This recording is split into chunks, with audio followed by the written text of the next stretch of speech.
Welcome to Dr. Politica, slicing through Kenya's political heat. Now, Albert Ojwang'S death in custody on June 8th as part of, elicit mixed reaction in Kenya. The Gen Zs are vowing to occupy State House and housed President William Ruto, saying enough is enough. Let's unpack it in a few. Now, this is the trigger. Ojwang, a 31-year-old blogger, was arrested in Homa Bay for, of course, a critical ex-post, driven 350 kilometers to Nairobi, and died in custody. Painful indeed, painful. Now, police say it was self-injury, but later on, the IG said no, the guy was found sleeping, unconscious. So they contradicted themselves, and this points to the fact that this guy must have been beaten to death. Kweli mambo.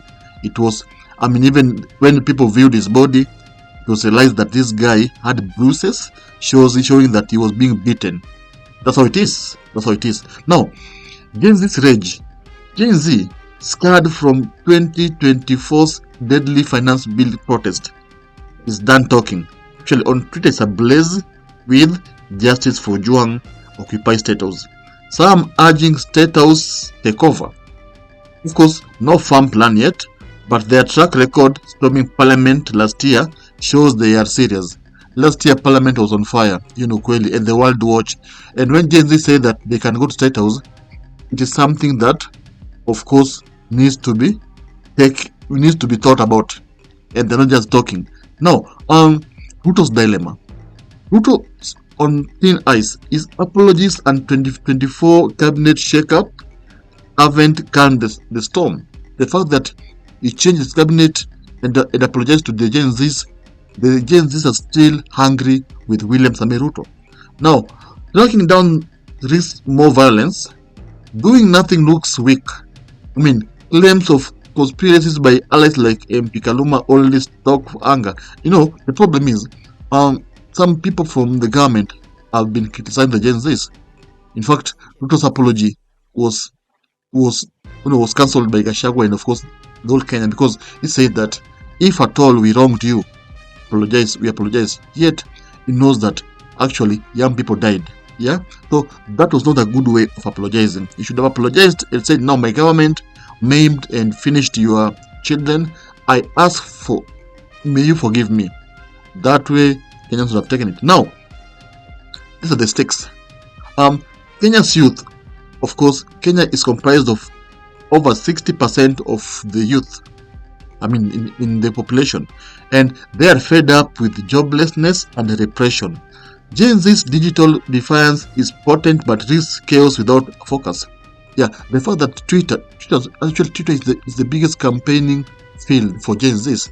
That's where all these protests are being organized, and that's why you see even the government came up with an idea of actually, locking Twitter, as in blocking Twitter for Kenyans, actually, so that Kenyans cannot, access it and attack the government.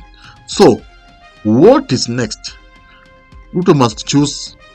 Of course, he must choose between probing Ojwang's death transparently without fear or favor, or brace for clashes. Yeah, Kenyans at a tipping point, because